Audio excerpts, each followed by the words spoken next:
Deal Carnegie کی کتاب how to win friends and influence people کے اردو ترجمے دوسروں پر جادو کیجیے سے پیش خدمت ہے اگلا نکتہ، دوسروں کی خواہش کا احترام۔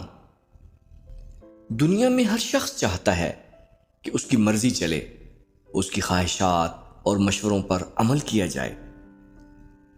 آپ دوسروں پر اپنی رائے ٹھونس کر اپنی شخصیت میں سحر پیدا نہیں کر سکتے۔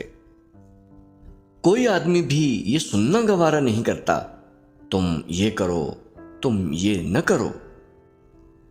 ہم سب یہ محسوس کرنا پسند کرتے ہیں کہ ہم جو کچھ بھی کر رہے ہیں اپنی مرضی سے کر رہے ہیں، اور ہم اپنے ہی نظریات پر عمل پیرا ہیں۔ ہم چاہتے ہیں کہ دوسرے لوگ ہم سے پوچھیں کہ ہماری خواہشات، تمنائیں اور خیالات کیا ہیں۔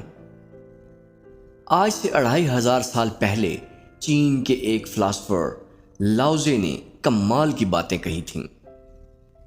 دریا اور سمندر سینکڑوں ندی نالوں سے اس لیے خراج وصول کرتے ہیں کہ وہ ان سے نچلی سطح پر بہتے ہیں۔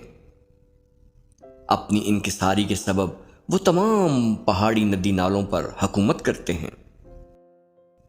بین ہی درویش لوگ جو عام انسانوں پر برتری حاصل کرنا چاہتے ہیں، وہ عام لوگوں کے پیچھے چلتے ہیں۔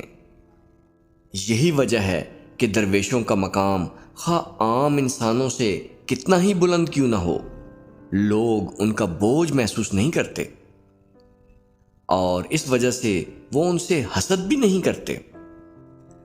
اگر آپ چاہتے ہیں کہ لوگ آپ سے حسد کرنے کی بجائے پیار کریں، تو لوگوں سے مشورے طلب کریں، زیادہ سے زیادہ ان کی رائے مانگیں۔